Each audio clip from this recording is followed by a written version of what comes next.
Hello everyone, welcome back to my channel. And आज के video में मैं आपके साथ बात करूंगी the fundamental unit of life. ये चैप्टर बायोलॉजी के कोर्स में है। 9th क्लास का जो बायोलॉजी का कोर्स सीबीएसई ने प्रिस्क्राइब किया हुआ है, उस कोर्स में ये चैप्टर है the fundamental unit of life. और लाइफ की जो फंडामेंटल यूनिट होती है वो होती है सेल। यानी कि इस चैप्टर में मैं सेल के बारे में आप लोगों के साथ बात करूंगी। अब देखिए, जो मैंने यहाँ पे ये लिखा हुआ है ये क्या है, पहले मैं इसको एक्सप्लेन कर दूं। अगर आप लोगों ने मेरे प्रीवियस वीडियोस देखे हैं तो आपने देखा होगा कि मैं जब भी कोई नया चैप्टर स्टार्ट करती हूँ तो उस चैप्टर के बिगिनिंग में मैं उस चैप्टर का पूरा आउटलाइन आप लोगों के सामने प्रेजेंट करती हूँ। तो ये इस चैप्टर का आउटलाइन मैंने यहाँ लिखा हुआ है। आउटलाइन का मतलब यहाँ पे सिंपल सा ये है कि इस चैप्टर में हम किस किस चीज के बारे में बात करेंगे, कौन कौन से टॉपिक्स और सब टॉपिक्स कवर करेंगे, वो सब मैंने यहाँ लिखा हुआ है। तो देखिए, सबसे पहले हम बात करेंगे कि व्हाट इज सेल। सेल क्या है, सेल के बारे में समझेंगे हम कि सेल क्या होती है और सेल को लाइफ की फंडामेंटल यूनिट क्यों कहते हैं, सेल को लाइफ की बेसिक स्ट्रक्चरल और फंक्शनल यूनिट क्यों कहते हैं। इस क्वेश्चन का आंसर जो है मैं यहाँ पे डिस्कस करूंगी। उसके बाद हम कुछ हिस्टोरिकल पर्सपेक्टिव्स जो है वो देखेंगे, यानी हिस्टोरिकल एस्पेक्ट्स के बारे में हम देखेंगे। आज जो सेल, जिस सेल के बारे में हम स्टडी करते हैं, वो सेल एग्जिस्टेंस में कैसे आया, डिफरेंट साइंटिस्ट्स की डिस्कवरीज के बारे में हम यहाँ पे पढ़ेंगे। उसके बाद नेक्स्ट जो टॉपिक मैं स्टडी आप लोगों के सामने एक्सप्लेन करूंगी वो होगा सेल के कुछ कैरेक्टरिस्टिक प्रॉपर्टीज, जिसमें सेल के शेप के बारे में बात करेंगे, सेल के साइज के बारे में और सेल के नंबर के बारे में बात करेंगे। उसके बाद इस चैप्टर में जो नेक्स्ट टॉपिक होगा, जो सबसे ब्रॉड टॉपिक है इस चैप्टर का, वो है structural organisation of a cell. एक सेल का स्ट्रक्चरल ऑर्गेनाइजेशन कैसा होता है, यानी एक सेल का बेसिक स्ट्रक्चर कैसा होता है, कौन कौन से कंपोनेंट्स होते हैं एक सेल के बेसिक स्ट्रक्चर में। तो मेनली 3 कंपोनेंट्स के ऊपर हम फोकस करेंगे। किसी भी सेल के अंदर मेनली 3 कंपोनेंट्स होते हैं, प्लाज्मा मेम्ब्रेन, न्यूक्लियस और सेल का साइटोप्लाज्म। और साइटोप्लाज्म के अंदर डिफरेंट टाइप की सेल ऑर्गेनल्स होती है। उन सभी सेल ऑर्गेनल्स के बारे में हम स्टडी करेंगे। यहाँ पे मैंने एक चीज और लिखी हुई है, सेल वॉल। हम सेल वॉल के बारे में भी स्टडी करेंगे, लेकिन सेल वॉल को सेल के बेसिक स्ट्रक्चर के अंदर इंक्लूड नहीं किया जाता। इसलिए इंक्लूड नहीं किया जाता क्योंकि देखिए, सेल वॉल जो होती है वो सभी प्रकार की सेल्स में नहीं पाई जाती। कुछ ऑर्गेनिजम्स होते हैं जिनके अंदर सेल वॉल होती है सेल के बाहर, और कुछ ऑर्गेनिजम्स ऐसे होते हैं जिनकी सेल्स में सेल वॉल नहीं होती है। तो लेकिन हम, क्योंकि होती है कुछ ऑर्गेनिजम्स में, इसलिए हम सेल वॉल के बारे में भी बात करेंगे। उसके बाद जब हम सेल वॉल और प्लाज्मा मेम्ब्रेन के बारे में बात करेंगे, उसी वक्त हम सेल के अंदर और बाहर जो मटेरियल्स का ट्रांसपोर्ट होता है, प्लाज्मा मेम्ब्रेन और सेल वॉल के अक्रॉस जो मटेरियल्स का ट्रांसपोर्ट होता है किसी भी सेल में, उस ट्रांसपोर्ट के बारे में भी हम स्टडी करेंगे। तो यहाँ जो अभी मैंने आप लोगों को बताया, ये है फंडामेंटल यूनिट ऑफ लाइफ जो चैप्टर है, उस चैप्टर का आउटलाइन है। 1 बाय 1 मैं आपके सामने इन टॉपिक्स को एक्सप्लेन करूंगी। और जैसा कि मैंने पहले भी बताया है कि I am try to stick to NCERT book only. NCERT के द्वारा जो सिलेबस प्रिस्क्राइब किया गया है, एनसीईआरटी की बुक्स ने जो सिलेबस दिया है, हम उसी सिलेबस के अकॉर्डिंग इस चैप्टर को कवर करेंगे। तो सबसे पहली चीज है, देखिए टाइटल के बारे में बात करते हैं। इस चैप्टर का जो टाइटल मैंने यहाँ लिखा हुआ है, the fundamental unit of life, life की फंडामेंटल यूनिट। अब इसमें देखिए, सबसे पहले आप इस वर्ड का मतलब समझिए, लाइफ। लाइफ का क्या मतलब है, तो मैंने मेरे इंट्रोडक्टरी वीडियो के अंदर आप लोगों को बताया था कि इस बायोलॉजी के अंदर लाइफ का मतलब क्या होता है। लाइफ जो होती है, it directly pertains its significance to living organisms. यानी जब भी हम लाइफ की बात कर रहे हैं, मतलब हम किसकी बात कर रहे हैं, लिविंग ऑर्गेनिजम्स की बात कर रहे हैं या लिविंग सिस्टम्स की बात कर रहे हैं। तो लाइफ का मतलब मैंने आपको यहाँ बताया। अब coming back to the title again, the fundamental unit of life. Life की फंडामेंटल यूनिट क्या है। अब देखिए, इसका फंडामेंटल वर्ड का क्या मतलब होता है। फंडामेंटल का मतलब होता है बेस, बेसिक। तो लाइफ की बेसिक यूनिट के बारे में इस चैप्टर में हम बात करने वाले हैं। और जैसा कि टाइटल में ही मैंने यहाँ लिखा हुआ है सेल, तो इससे ये क्लियर हो रहा है कि हम जो है किसके बारे में बात करेंगे, सेल के बारे में। सेल जो है वही लाइफ की फंडामेंटल यूनिट होती है। अगर आपसे कोई सेल की डेफिनेशन पूछे कि कैसे आप सेल को डिफाइन करेंगे, व्हाट इज सेल, तो सेल को आप कैसे डिफाइन करेंगे। एक तो सिंपल सा तरीका ये हो गया कि cell is the fundamental unit of life. दूसरा, अगर आपको और सिंपल लैंग्वेज में अगर आप इसको डिफाइन करेंगे तो आप बोलेंगे cell is the basic structural and functional unit of life. Basic structural and functional unit of life. और जैसा कि आपको एनसीईआरटी की एक का मालूम है कि एनसीईआरटी में हर वर्ड जो है, एनसीईआरटी बहुत कंसाइज बुक है और उसमें हर वर्ड का एक इलेबोरेटेड मीनिंग है, एक सिग्निफिकेंट मीनिंग है। अब यहाँ पे मैंने जो सेल की डेफिनेशन आपके सामने लिखी है कि cell is the basic structural and functional unit of life, इसको अगर हम इलेबोरेट करेंगे तो उसका मतलब क्या होगा, सेल एक ऐसी चीज है जो लाइफ की स्ट्रक्चरल यूनिट भी है, यानी स्ट्रक्चर का काम भी कर रही है, और फंक्शनल यूनिट भी है, यानी लाइफ के जितने भी फंक्शंस होते हैं वो भी परफॉर्म करती है। इसी को मुझे आगे सिंप्लीफाई करना है, आगे एक्सप्लेन करना है। तो इसको सिंप्लीफाई करेंगे हम एक क्वेश्चन के आंसर के थ्रू। क्वेश्चन यहाँ पे ये है कि why cell is called basic structural and functional unit of life. Cell जो है वो लाइफ की बेसिक स्ट्रक्चरल और फंक्शनल यूनिट क्यों है। तो इसको समझने के लिए आप पहले एक चीज और समझने की आपको जरूरत है। देखिए, दो तरह के ऑर्गेनिजम्स होते हैं, या लिविंग ऑर्गेनिजम्स या लिविंग सिस्टम दो तरीके के होते हैं। एक तरफ होते हैं यूनिसेल्युलर ऑर्गेनिजम्स, दूसरी तरफ होते हैं मल्टी सेल्युलर ऑर्गेनिजम्स। इनका मतलब आप समझिए पहले, उसके बाद हम डिस्कस करेंगे कि सेल जो है उसको लाइफ की बेसिक स्ट्रक्चरल और फंक्शनल यूनिट क्यों कहा जाता है। अब इनकी डेफिनेशन या इनका मतलब आप बहुत ही क्लियर है, जैसा कि the name itself suggests, unicellular organisms are those organisms which are made up of only single cell, while multicellular organisms are the organisms which are made up of more than one cell, या which are made up of many cells। In organisms को, अब देखिए unicellular organism में बोला मैंने only one cell, केवल एक ही cell है, जबकि मल्टी सेल्युलर ऑर्गेनिजम्स के अंदर क्या होता है, मैनी सेल्स, बहुत सारी सेल्स प्रेजेंट हैं। अब यहाँ पे अगर बहुत सारी सेल्स हैं तो वो बहुत सारी सेल्स उस ऑर्गेनिज्म की बॉडी के अंदर किस तरीके से अपने आप को अरेंज करके रखती है। तो इसके लिए आपको एक हायरार्की समझने की जरूरत है। हायरार्की कैसे समझेंगे हम, पहले आप इस वर्ड का मतलब जानिए। हायरार्की क्या होता है, जब भी हम चीजों को रैंकिंग करते हैं, चीजों की जब हम रैंकिंग करते हैं, लोगों की, चीजों की, किसी भी चीज की अगर हम उनको ग्रेड्स देते हैं और उनकी असेंडिंग या डिसेंडिंग ऑर्डर में रैंकिंग करते हैं, तो उस सीरीज को हम हायरार्की बोलते हैं। तो देखिए, मल्टी सेल्युलर ऑर्गेनिजम्स में मैंने बताया कि डिफरेंट, बहुत टाइप की, बहुत सारी सेल्स प्रेजेंट होती हैं। तो वो सेल्स किस तरीके की हायरार्की फॉर्म करती हैं उस ऑर्गेनिज्म की बॉडी में, वो आप देखिए। डिफरेंट टाइप की जो सेल्स होती हैं वो सेल्स मिलके बनाती हैं टिश्यूज। डिफरेंट टाइप के टिश्यूज जो होते हैं वे टिश्यूज मिलके बनाते हैं ऑर्गन्स। डिफरेंट टाइप के ऑर्गन्स हैं वो मिलके बनाते हैं ऑर्गन सिस्टम्स, और ऑर्गन सिस्टम्स मिलके बनाते हैं कंप्लीट ऑर्गेनिज्म। Complete organism. तो जो यहाँ इस हायरार्की के अंदर स्मॉलेस्ट यूनिट है, जिसको सबसे लोवेस्ट रैंक हमने प्रोवाइड किया है, वो है सेल, और हाईएस्ट रैंक जो है वो है कंप्लीट ऑर्गेनिज्म। आप इस हायरार्की को कुछ इस तरीके से भी समझ सकते हैं। मान लीजिए हम सब एक एजुकेशनल इंस्टीट्यूशन का हिस्सा है, हम एक स्कूल का हिस्सा है, तो उस स्कूल के अंदर एक हायरार्की आपको देखने को मिलती है। सबसे पहले हम बात करें तो वहाँ पे काम करने वाले जो स्वीपर्स और मेड्स होते हैं वो होते हैं।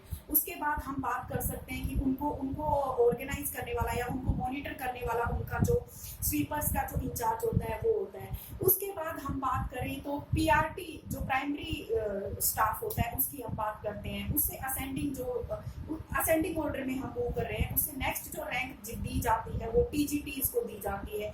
उसके बाद नेक्स्ट रैंक जो है वो पीजीटी टीचर्स जो होते हैं, पोस्ट ग्रेजुएट टीचर्स, उनको दी जाती है। और देखिए, इन सब के ऊपर भी एक हेड या हेड ऑफ द डिपार्टमेंट होते हैं।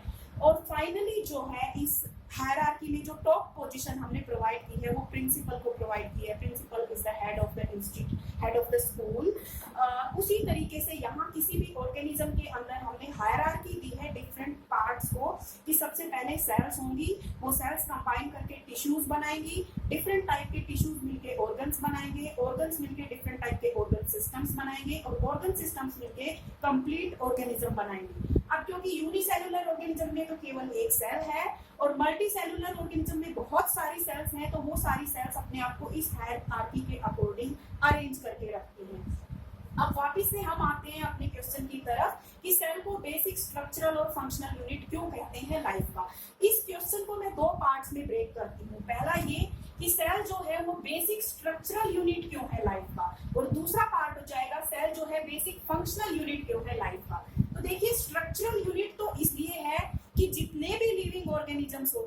चाहे वो यूनिसेल्युलर ऑर्गेनिजम्स हो चाहे वो मल्टी सेल्युलर ऑर्गेनिजम्स हो, सबका बेसिक स्ट्रक्चर सेल ही होता है, सब सेल से ही बने होते हैं। तो जब भी हम लिविंग सिस्टम्स की बात करते हैं हम सेल की बात करते हैं। लिविंग सिस्टम है मतलब सेल है, सेल्स मिलके ही लिविंग सिस्टम बनाती हैं। Without cell no living system can exist. Cell is the simplest living system in case of unicellular organisms. तो बेसिक स्ट्रक्चरल यूनिट तो इसलिए है सेल क्योंकि सभी living organisms are composed of cells. दूसरा जो पार्ट है इस क्वेश्चन का कि why cell is the functional unit of life. Cell जो है वो लाइफ का फंक्शनल यूनिट क्यों बोला जाता है? फंक्शनल यूनिट इसलिए बोला जाता है, देखिए एक सेल जो है वो सारे फंक्शंस परफॉर्म करती है। किसी भी लिविंग सिस्टम को या किसी भी लिविंग ऑर्गेनिज्म को सरवाइव करने के लिए कुछ फंक्शंस कैरी आउट करने होते हैं और वो फंक्शंस जो है, अब यूनिसेल्युलर ऑर्गेनिज्म में क्योंकि एक सिंगल सेल है तो वो सारे फंक्शंस वो सिंगल सेल ही परफॉर्म करेगी। और मल्टी सेल्युलर ऑर्गेनिजम्स के अंदर डिफरेंट टाइप की सेल्स प्रेजेंट हैं, तो डिफरेंट टाइप की सेल्स डिफरेंट टाइप के फंक्शंस परफॉर्म करती है। लेकिन अगर हम मल्टी सेल्युलर ऑर्गेनिज्म की बात ना भी करें, सिंपलेस्ट ऑर्गेनिजम्स की बात करें, यूनिसेल्युलर ऑर्गेनिज्म की बात करें, तो हमने क्या देखा कि ऑर्गेनिज्म बना हुआ किसका है? सिर्फ एक सिंगल सेल का बना हुआ है और उस ऑर्गेनिज्म की बॉडी के अंदर जितने भी फंक्शंस परफॉर्म किए जा रहे हैं वो भी वो सिंगल सेल ही परफॉर्म कर रही है। इसलिए सेल को लाइफ की बेसिक स्ट्रक्चरल और फंक्शनल यूनिट बोला जाता है और इसीलिए सेल को लाइफ की फंडामेंटल यूनिट भी बोला जाता है। सेल की पोजीशन क्या है बायोलॉजी में, या सेल की पोजीशन क्या है लिविंग साइंस के अंदर, लिविंग वर्ल्ड के अंदर? ये पोजीशन वही पोजीशन है जैसे एक घर बनाते समय ईंटों की पोजीशन होती है, यानी एक एक ईंट को रख के ब्रिक्स को एक तरीके से ऑर्गेनाइज करके जब हम एक घर बनाते हैं, उसी तरीके से सेल जो है वो ऑर्गेनाइज करके अपने आप को अरेंज करके एक सिस्टमेटिक तरीके से अपने आप को अरेंज करके एक कंप्लीट मल्टी सेल्युलर ऑर्गेनिज्म जो है वो फॉर्म करती है। तो इस चैप्टर का जो फर्स्ट टॉपिक मैंने स्टार्ट किया था वो था सेल क्या होती है और सेल जो है वो क्यों लाइफ की बेसिक स्ट्रक्चरल और फंक्शनल यूनिट है। I think it is clear to everyone now. अब नेक्स्ट जो इस चैप्टर में मैं टॉपिक स्टार्ट करने जा रही हूँ वो है हिस्टोरिकल एस्पेक्ट्स, कि आज जिस सेल के बारे में हम जानते हैं, historical aspects,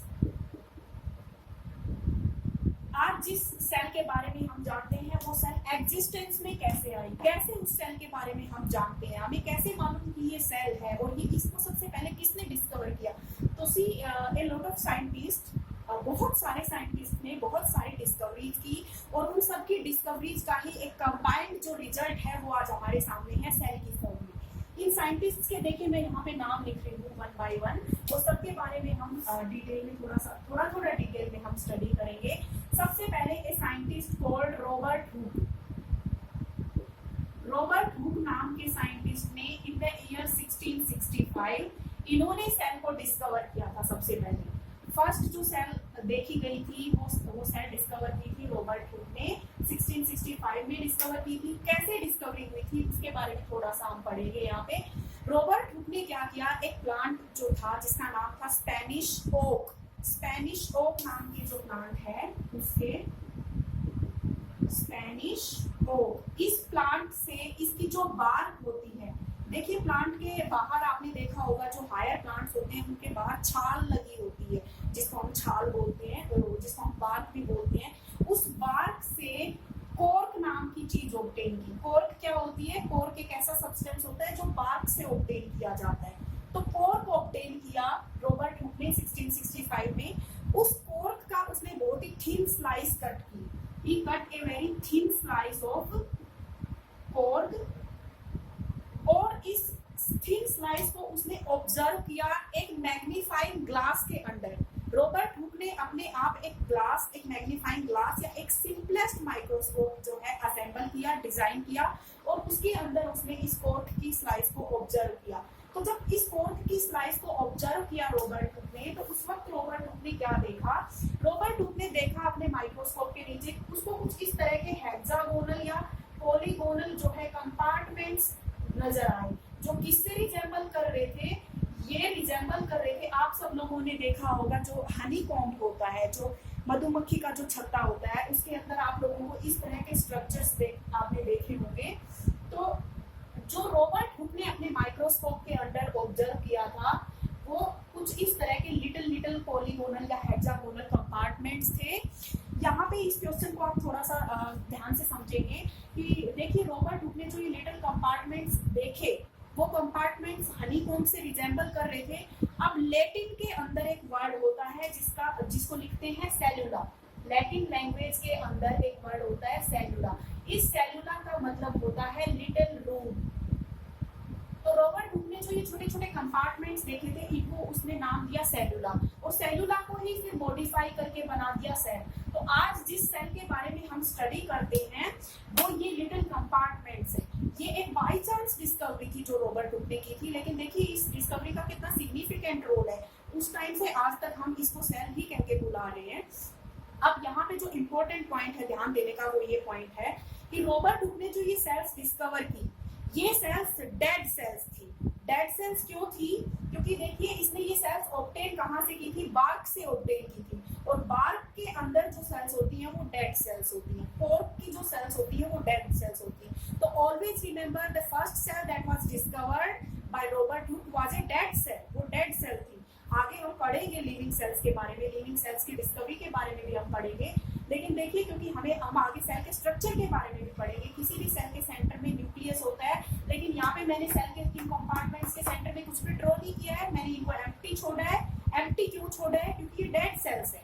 never do this, ये कभी मत करना। आपकी यहाँ पे डॉट मत लगा देना, यहाँ पे न्यूक्लियस आपको नहीं दिखाना है क्योंकि ये डेड सेल्स हैं, इनमें न्यूक्लियस नहीं प्रेजेंट होगा।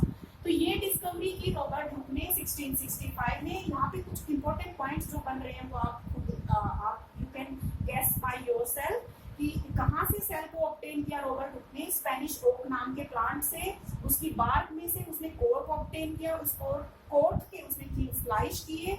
उन थिन स्लाइस को उसने अपने मैग्नीफाइंग ग्लास के अंदर जब ऑब्जर्व किया तो इस तरह के कंपार्टमेंट्स जो है रॉबर्ट हुक ने देखे, और इन कंपार्टमेंट्स को नाम दिया सेल। अब एक और चीज जो मैं यहाँ आपको बताना चाहूंगी वो ये देखिए, इस चैप्टर में हम सेल के बारे में ही बात करने वाले हैं। और सेल का जब हम बेसिक स्ट्रक्चर पढ़ेंगे तो हम देखेंगे कि सेल का बेसिक स्ट्रक्चर क्या होता है कि प्लाज्मा मेम्ब्रेन होगी, बाहर एक मेम्ब्रेन होगी जिसको प्लाज्मा मेम्ब्रेन बोल रहे हैं, उसके सेंटर में न्यूक्लियस होगा। लेकिन जो सबसे पहली सेल डिस्कवर की थी उसमें तो न्यूक्लियस था ही नहीं। तो यानी कि इसका मतलब क्या हुआ कि जो सेल जो आज हम लिविंग सेल पढ़ते हैं वो एक्चुअल में वैसी थी ही नहीं जो रॉबर्ट हुक ने डिस्कवर की थी। वो तो एक डेड सेल थी ना, उसमें न्यूक्लियस था और उसके अंदर जो है प्लाज्मा मेम्ब्रेन के बाहर भी एक और मेम्ब्रेन थी जो कि सेल वॉल थी। तो इसके बारे में आगे बात करेंगे इसी चैप्टर में। तो ये first discovery I think now it's simple enough to understand. उसके बाद दूसरी जो डिस्कवरी हुई वो डिस्कवरी हुई एक और साइंटिस्ट थे जिनका नाम था एंटन वॉन ल्यूवेनहुक। एंटन वॉन ल्यूवेनहुक, इन्होंने डिस्कवरी की थी इन द ईयर 1674।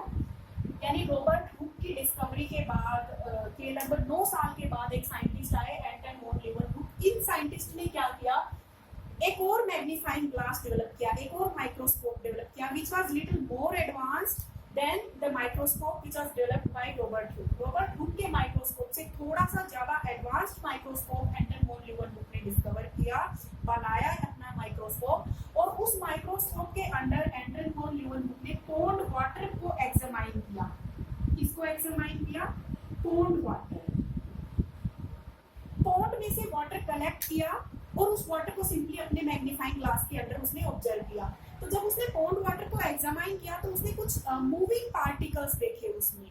वो जो मूविंग पार्टिकल्स थे वो एक्चुअल में लिविंग सेल्स थे। और वो सेल्स कौन सी थी? मेनली वो सेल्स जो है वो अमीबा थी। अमीबा जो होता है वो एक यूनिसेल्युलर ऑर्गेनिज्म होता है जो कि वाटर के अंदर प्रेजेंट होता है और ये प्रोटिस्टा किंगडम से बिलोंग करता है। तो देखिए यहाँ पे अब एक डिफरेंस बहुत क्लियर हो गया है हमारे सामने कि सबसे पहले जो सेल डिस्कवर की थी वो रॉबर्ट हुक ने की थी, लेकिन वो डेड सेल थी। लिविंग सेल सबसे पहले डिस्कवर की एंटन वॉन ल्यूवेनहुक नाम के साइंटिस्ट ने। इन्होंने सबसे पहले लिविंग सेल को डिस्कवर किया था। अमीबा की डिस्कवरी के बाद और बहुत सारी डिस्कवरीज हुई लिविंग सेल्स की, जिसके अंदर डिफरेंट ऑर्गेनिजम्स के स्पर्म्स को देखा गया, पैरामीशियम को और डिफरेंट टाइप के बैक्टीरिया जो है उनको डिस्कवर किया गया, उनकी एग्जिस्टेंस के बारे में पता लगाया गया। तो ये था दूसरी जो है वो डिस्कवरी वो थी एंटन वॉन ल्यूवेनहुक की डिस्कवरी जो कि लिविंग सेल से रिलेटेड थी। थर्ड जो डिस्कवरी है इसी सीरीज में आगे हिस्टोरिकल एस्पेक्ट्स में हम डिस्कवरी देखेंगे वो है रॉबर्ट ब्राउन नाम के साइंटिस्ट। एक और साइंटिस्ट थे जिनका नाम था रॉबर्ट ब्राउन। रॉबर्ट ब्राउन ने क्या किया, इन द ईयर 1831 के अंदर रॉबर्ट ब्राउन नाम के साइंटिस्ट ने न्यूक्लियस की डिस्कवरी की थी। न्यूक्लियस जो है उसकी डिस्कवरी की थी। I think there is something wrong with the marker pen, let me change this pen. तो इन द ईयर 1831 के अंदर रॉबर्ट ब्राउन नाम के साइंटिस्ट ने किसकी डिस्कवरी की थी, न्यूक्लियस की डिस्कवरी की थी। अब ये न्यूक्लियस क्या होता है इसके बारे में हम डिटेल में पढ़ेंगे इस चैप्टर में। जब हम सेल के स्ट्रक्चर के बारे में पढ़ेंगे तो न्यूक्लियस के बारे में भी हम डिटेल में पढ़ेंगे। अभी के लिए आपको सिर्फ इतना याद रखना है कि न्यूक्लियस को डिस्कवर किसने किया, रॉबर्ट ब्राउन ने। और थोड़ा सा ये कि न्यूक्लियस होता क्या है, तो देखिए सेल के सेंटर में एक राउंडेड स्ट्रक्चर प्रेजेंट होता है जिसको हम न्यूक्लियस बोलते हैं, जो कि अपने अंदर सेल के जेनेटिक मटेरियल को कंटेन करके रखता है। तो ये थी थर्ड डिस्कवरी, रॉबर्ट ब्राउन की डिस्कवरी। उसके बाद एक और साइंटिस्ट थे J.E. परकिंजे नाम के साइंटिस्ट ने 1839 के अंदर, in the year 1839 gave a term called protoplasm। 1839 में J.E. परकिंजे नाम के साइंटिस्ट ने प्रोटोप्लाज्म नाम की टर्म दी। प्रोटोप्लाज्म क्या होता है, देखिए प्रोटोप्लाज्म जो है वो सेल का लिविंग मटेरियल होता है। एक सेल जो होती है उसके अंदर जितना भी लिविंग कंटेंट प्रेजेंट होता है उसको प्रोटोप्लाज्म कहते हैं। तो आप प्रोटोप्लाज्म को कैसे डिफाइन करेंगे, the living matter of the cell या living material of the cell, या इसको और भी अच्छे से अगर मैथमेटिक्स की लैंग्वेज में आपको इसको लिखना है तो protoplasm is equal to nucleus plus cytoplasm, nucleus plus cytoplasm. ये थी J.E. परकिंजे की डिस्कवरी। इस डिस्कवरी के बाद नेक्स्ट जो डिस्कवरी है वो डिस्कवरी है बाय टू साइंटिस्ट्स। देखिए दो साइंटिस्ट्स हैं, उन दो साइंटिस्ट्स ने मिलके काम किया, मिलके नहीं सेपरेटली उन्होंने काम किया। Schleiden in the year 1838 and Schwann in the year 1839। Schleiden जो थे वो जर्मन बोटनिस्ट थे, स्वान जो थे वो जर्मन जूलॉजिस्ट थे। दोनों ने अलग अलग लेबोरेटरी के अंदर अपना काम किया और लास्ट में 1839 में दोनों ने अपने काम को मर्ज किया और एक थ्योरी दी। और इनकी जो डिस्कवरी है उसको हम पढ़ते हैं सेल थ्योरी के नाम से। तो सेल थ्योरी के बारे में मैं यहाँ पे आपके साथ डिटेल में डिस्कस करूंगी। उससे पहले मैं दो और डिस्कवरीज यहाँ पे लिख लेती हूँ, या दो और साइंटिस्ट हैं जिनका कॉन्ट्रीब्यूशन मैं यहाँ लिख रही हूँ। इसके बाद देखिए 1855 के अंदर, in the year 1855 another scientist named Rudolf Virchow ने एक थ्योरी दी जो कि इन दोनों के द्वारा दी गई सेल थ्योरी का ही मॉडिफिकेशन था, जिसे हम मॉडर्न सेल थ्योरी के नाम से जानते हैं। इसको भी हम डिटेल में स्टडी करेंगे। और लास्ट जो डिस्कवरी है या लास्ट कंट्रीब्यूशन जो है सेल के बारे में वो था discovery of electron microscope by Knoll and Ruska. Discovery of electron microscope by Knoll and Ruska. ये दो साइंटिस्ट थे, इन्होंने 1940 के अंदर इलेक्ट्रॉन माइक्रोस्कोप डिस्कवर किया था। देखिए इन सारे कॉन्ट्रीब्यूशंस के बारे में मैं आपको फिर से एक बार रिवाइज कर रही हूँ, ये समराइज कर रही हूँ सारी चीजों को। रॉबर्ट हुक ने सबसे पहले सेल को डिस्कवर किया था in the year 1665। Anton von Leeuwenhoek ने सबसे पहले लिविंग सेल को डिस्कवर किया था इन द ईयर 1674। उसके बाद रॉबर्ट ब्राउन नाम के साइंटिस्ट ने 1831 में डिस्कवर किया न्यूक्लियस। और J.E. परकिंजे नाम के साइंटिस्ट ने जो है वो डिस्कवर किया था या एक टर्म जो है वो कोइन की थी जिस टर्म का नाम था प्रोटोप्लाज्म। उसके बाद सेल थ्योरी को हम थोड़ा सा डिटेल में पढ़ेंगे। यहाँ पे सेल थ्योरी जो कि दी थी स्क्लीडन और स्वान ने 1839 में ये थ्योरी दी थी। अब मैं इसी थ्योरी को डिटेल में आपको बता रही हूँ कि ये जो सेल थ्योरी जो दी गई थी ये सेल थ्योरी एक्चुअल में थी क्या। और रुडोल्फ विर्चो ने जो मॉडर्न सेल थ्योरी दी थी इस थ्योरी को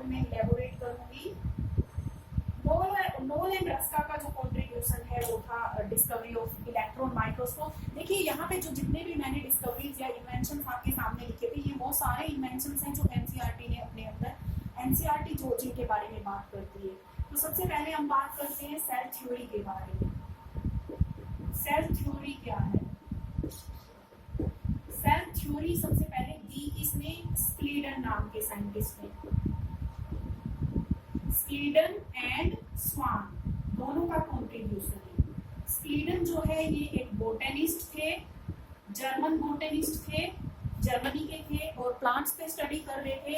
स्वान जो है ये जर्मन जूलॉजिस्ट थे, ये एनिमल सेल्स के ऊपर स्टडी कर रहे थे। स्क्लीडन ने काम किया 1838 में और स्वान ने जो है वो काम किया 1839 में, और दोनों ने अपने काम को फिर बाद में मर्ज किया और मर्ज करके इन्होंने एक थ्योरी दी, cell theory. So cell theory was given by 1839 by Scleeden and Swan। अब ये तो था कि किसने सेल थ्योरी दी। अब सेल थ्योरी के पॉइंट्स दिए थे, इन्होंने कुछ चीजें बताई थी सेल थ्योरी से रिलेटेड कि सेल थ्योरी एक्चुअल में है क्या। देखिए सेल थ्योरी में इन लोगों ने बताया कि जितने भी लिविंग ऑर्गेनिजम्स हैं, स्क्लीडन ने बताया कि जितने भी प्लांट्स हैं वो सब सेल्स के बने हैं, स्वान ने बताया कि जितने भी एनिमल्स हैं वो सब सेल्स के बने हैं। यानी कि इनका जो फर्स्ट पॉइंट था वो एक्चुअल में क्या था? All living organisms are made up of cells. जैसा कि हमने इस चैप्टर के स्टार्टिंग में भी बताया था, all living organisms are made up of cells. Cells के बने होते हैं सभी लिविंग ऑर्गेनिजम्स। सेकंड पॉइंट जो इन्होंने एक्सप्लेन किया वो ये था कि cell is the basic structural and functional unit of life. तो दूसरी जो बात इन्होंने बताई वो थी कि सेल जो है लाइफ की basic structural and functional unit होती है। उसके बाद नेक्स्ट जो इन्होंने बताया वो बताया कि जो लिविंग ऑर्गेनिज्म के जितने भी फंक्शंस होते हैं वो उसकी कंस्टिट्यूएंट सेल्स के फंक्शंस के का रिजल्ट होते हैं। All functions of a living organism are all functions of a living organism are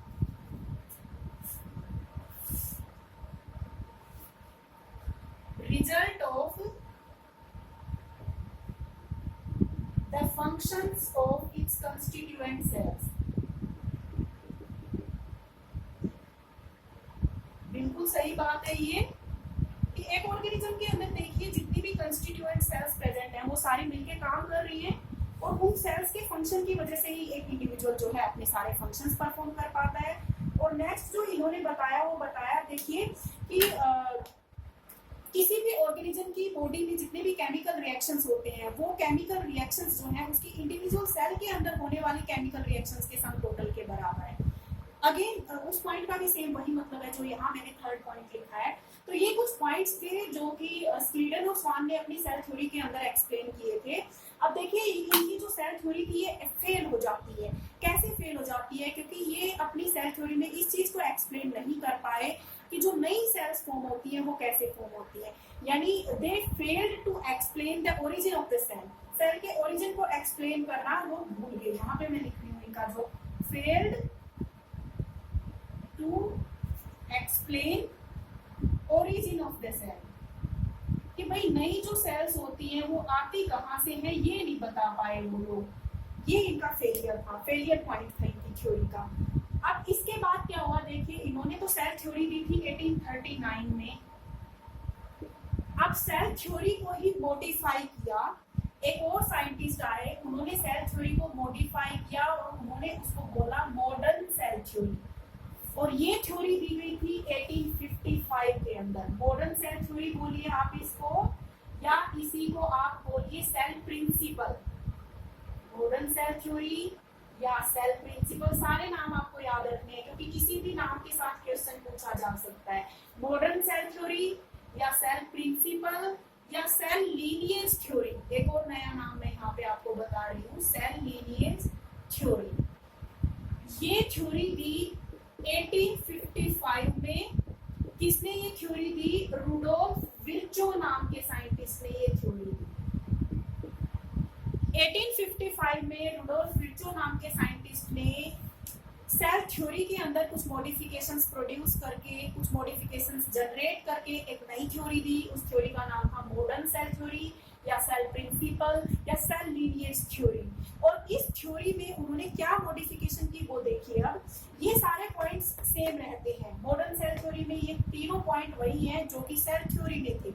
नया जो पॉइंट इन्होंने रुडोल्फ विर्चू ने ऐड किया अपनी थ्योरी में, वो पॉइंट था, वो इसका एक्सप्लेनेशन था कि जो न्यू सेल्स अराइज होती है वो कहाँ से अराइज होती है। ये रुडोल्फ विर्चू ने अपनी थ्योरी में बताया। तो इसको एक्सप्लेन करने के लिए देखिए फोर्थ पॉइंट को मैं यहाँ पे एक्सप्लेन कर रही हूँ। जो नया पॉइंट रुडोल्फ विर्चू ने अपनी थ्योरी में ऐड किया वो पॉइंट क्या था। रुडोल्फ विर्चू ने बताया कि जितनी भी नई सेल्स होती हैं वो प्री एग्जिस्टिंग सेल्स से अराइज करती हैं। इसके लिए एक फ्रेज यूज किया था रुडोल्फ विर्चू ने। वो फ्रेज मैं यहाँ पे लिखती हूँ, ओमनिस सेल्यूला ई सेल्यूला। ओमनिस सेल्यूला ई सेल्यूला, इस फ्रेज का इंग्लिश में जो ट्रांसलेशन होता है, इंग्लिश में जो मतलब होता है वो ये कि all cells arise from pre existing cells. All cells या all new cells arise from pre existing sales.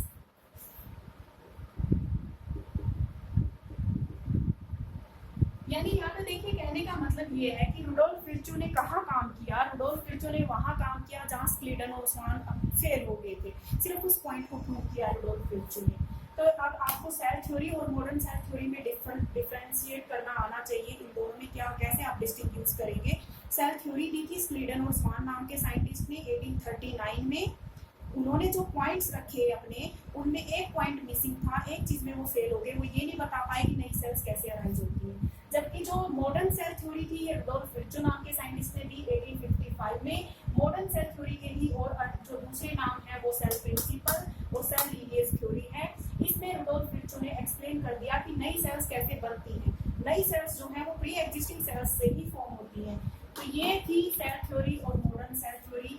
अब यहाँ पे एक बहुत ही इंपॉर्टेंट क्वेश्चन है जो बहुत ही फ्रीक्वेंटली पूछा जाता है, वो मैं आपके सामने एड्रेस करने जा रही हूँ। क्वेश्चन ये है कि what is the exception of cell theory. Exception of cell theory, cell theory का एक्सेप्शन क्या है।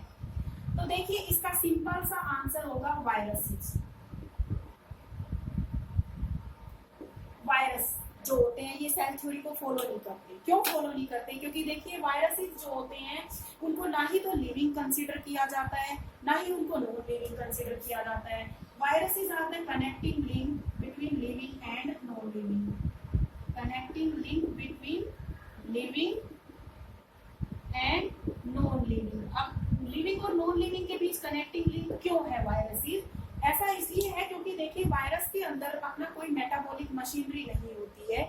वायरस को अगर रेप्लिकेट करना है, वायरस को अगर अपना नंबर इंक्रीज करना है, मल्टीप्लाई करना है, तो वायरस जो है वो एक होस्ट के ऊपर डिपेंड करते हैं। एक होस्ट की बॉडी के अंदर या एक होस्ट की सेल के अंदर ही वायरसेस को हम लिविंग कंसीडर करते हैं। होस्ट के बाहर वायरसेस को हम नॉन लिविंग कंसीडर करते हैं।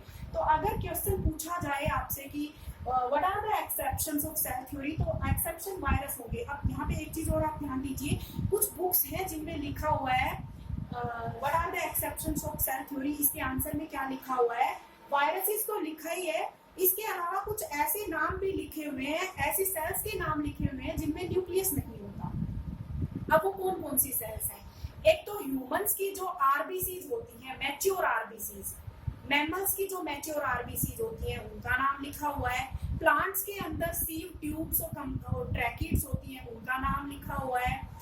बैक्टीरिया जो होते हैं, माइकोप्लाज्मा जो होते हैं, उनका भी नाम लिखा हुआ है। देखिए I would rather prefer to skip all these answers में, क्योंकि एनसीईआरटी ने इनको एक्सप्लेन नहीं किया है। एनसीईआरटी कहता है कि केवल वायरसेस हैं जो सेल थ्योरी का एक्सेप्शन है।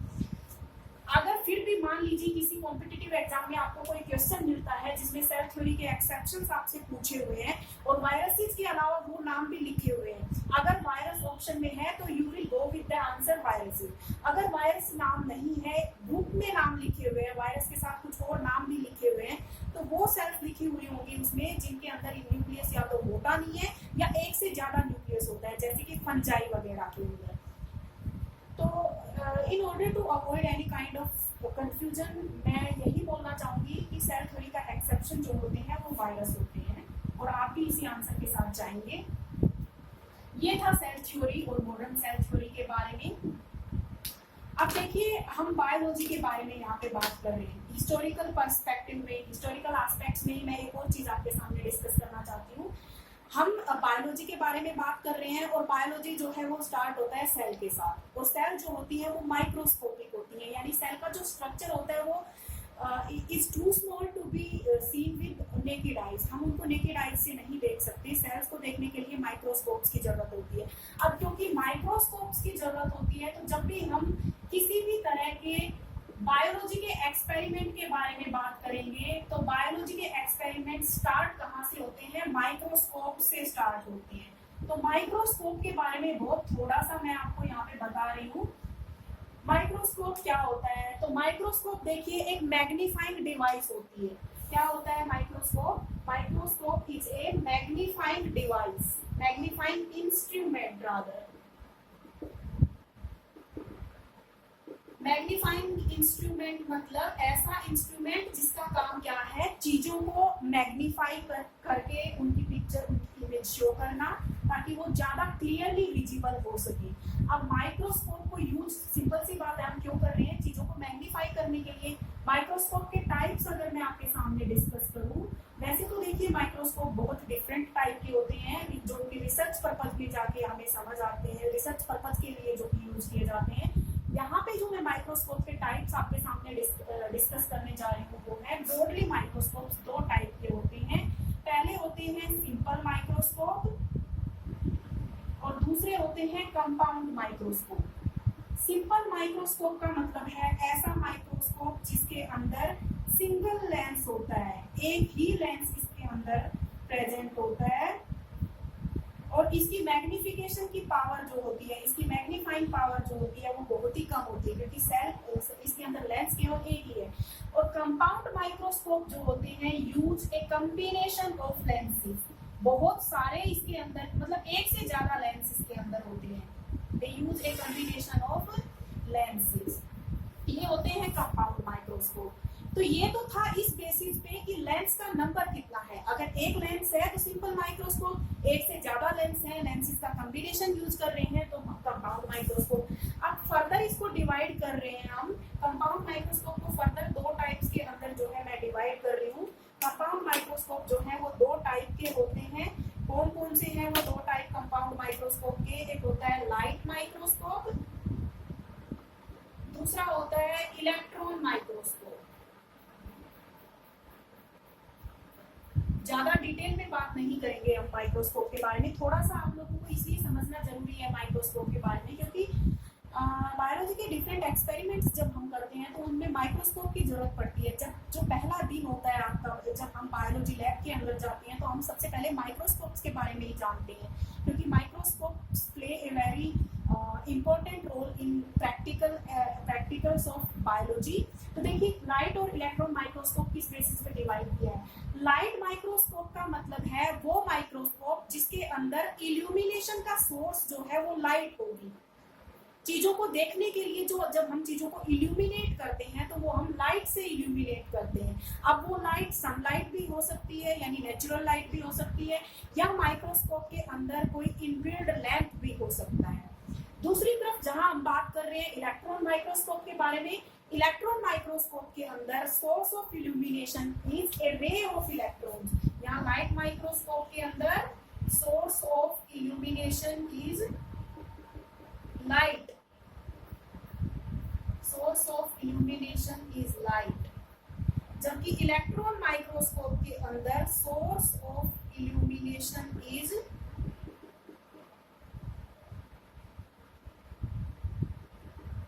A beam of electrons.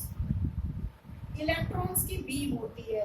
तो यहाँ पे देखिए मैंने आप लोगों के सामने क्या किया है, यहाँ पे किस तरीके से क्लासिफाई किया है माइक्रोस्कोप्स को। सबसे पहले माइक्रोस्कोप का मैंने मतलब बताया कि मैग्नीफाइंग एक डिवाइस होती है ये जो चीजों को मैग्नीफाई करके उनकी एनलार्ज्ड इमेज हमारे सामने प्रेजेंट करती है।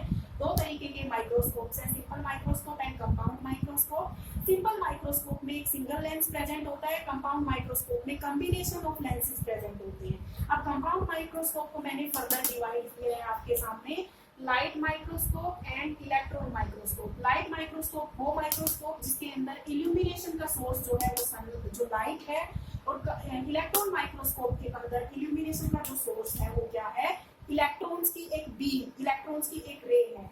अब देखिए जो ये लाइट माइक्रोस्कोप होता है इसकी मैग्निफिकेशन की जो पावर होती है, इसकी मैग्नीफाइंग पावर होती है वो ज्यादा नहीं होती है, जबकि इलेक्ट्रॉन माइक्रोस्कोप जो होता है उसकी जो मैग्नीफाइंग पावर होती है वो बहुत हाई होती है, ऑलमोस्ट 3 लाख टाइम्स। यानी कोई चीज जितने साइज की है उसको लगभग 3 लाख गुना ये बढ़ा के हमें उसका साइज, उसकी इमेज का साइज जो है वो शो करता है। तो मैंने अभी आपको रिसेंटली मैंने आपको बताया इसी वीडियो में कि दो साइंटिस्ट थे, नोर एंड रस्का। उन्होंने 1940 में इलेक्ट्रॉन माइक्रोस्कोप को डिस्कवर किया था, और उनके द्वारा डिस्कवर किए गए इलेक्ट्रॉन माइक्रोस्कोप से ही हम सेल की फाइन डिटेल्स को स्टडी कर पाए। तो ये सब जो मैंने यहाँ पे डिस्कस किया है अभी आपके सामने, ये क्या है, ये हिस्टोरिकल एस्पेक्ट्स मैंने जो है वो डिस्कस किए हैं आपके सामने। अब देखिए क्योंकि हमने माइक्रोस्कोप्स के बारे में बात की है और हमने बात की है कि सभी लिविंग ऑर्गेनिज्म सेल्स के बने होते हैं, तो बायोलॉजी में प्रैक्टिकल्स बहुत इंपॉर्टेंट रोल प्ले करते हैं। हमने क्योंकि ये देख लिया कि सभी लिविंग ऑर्गेनिज्म सेल्स के बने हैं, अब हम लेबोरेटरी में जब जाते हैं प्रैक्टिकल एग्जाम्स के लिए या प्रैक्टिकल्स के लिए, तो हम एनिमल सेल्स को भी स्टडी करते हैं और प्लांट सेल्स को भी।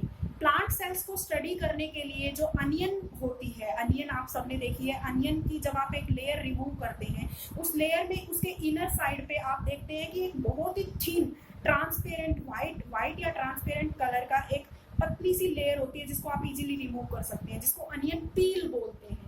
इस पील को हम माइक्रोस्कोप के अंडर ऑब्जर्व करते हैं, पहले हम इसकी स्टेनिंग करते हैं, फिर हम इसको माइक्रोस्कोप के अंडर ऑब्जर्व करते हैं, जिससे हम प्लांट सेल्स को देखते हैं। एनिमल सेल्स को देखने के लिए हम सबसे बेस्ट जो सोर्स होता है वो होता है हमारे जो ह्यूमन के जो चीक्स होते हैं। इन चीक्स से हम सेल्स को स्क्रैप करते हैं टूथपिक की हेल्प से, और उन सेल्स को हम एक ग्लास स्लाइड के ऊपर रख के माइक्रोस्कोप के अंडर ऑब्जर्व करते हैं। इनके बारे में डिटेल में हम बात करेंगे जब हम प्रैक्टिकल एग्जाम या प्रैक्टिकल्स कैरी आउट करेंगे लेबोरेटरी में, उस वक्त बात करेंगे। तो अभी तक फंडामेंटल यूनिट ऑफ लाइफ में मैंने दो चीजें आपके सामने मेनली डिस्कस की हैं। पहला, सेल क्या होती है और सेल को लाइफ की बेसिक स्ट्रक्चरल और फंक्शनल यूनिट क्यों कहते हैं। दूसरी चीज मैंने हिस्टोरिकल एस्पेक्ट्स के बारे में डिस्कस की है कि डिफरेंट साइंटिस्ट्स का क्या कॉन्ट्रीब्यूशन है सेल की डिस्कवरी को लेके। उसके बाद देखिए नेक्स्ट जो चीज मैं यहाँ पे आपके सामने डिस्कस करने वाली हूँ वो है कैरेक्टरिस्टिक्स ऑफ सेल्स। सेल की कुछ कैरेक्टरिस्टिक्स जो है वो यहाँ डिस्कस करेंगे हम, कैरेक्टरिस्टिक्स ऑफ सेल। इसमें मैं 3 चीजों के ऊपर मेनली फोकस करूंगी। सेल की जो कैरेक्टरिस्टिक्स हम स्टडी करेंगे उसमें हम सेल के शेप के बारे में डिस्कस करेंगे, सेल के साइज के बारे में डिस्कस करेंगे, cell shape, cell size and cell number. So I think I should discuss these 3 points in my next video. आज के वीडियो में जो मैंने डिस्कस किया, मैं आज का वीडियो यहीं स्टॉप कर रही हूँ। मैं फिर से आपके सामने रिपीट कर रही हूँ, आज के वीडियो में मैंने आपके सामने बात की सेल क्या होती है, सेल जो है वो लाइफ की बेसिक स्ट्रक्चरल और फंक्शनल यूनिट क्यों है, क्यों सेल को लाइफ की फंडामेंटल यूनिट बोलते हैं हम, और डिफरेंट साइंटिस्ट्स का क्या कंट्रीब्यूशन रहा है, उस सब के बारे में हमने इसमें बात की। अब नेक्स्ट वीडियो में हम डिस्कस करेंगे इन पॉइंट्स के बारे में। So I think I should stop here.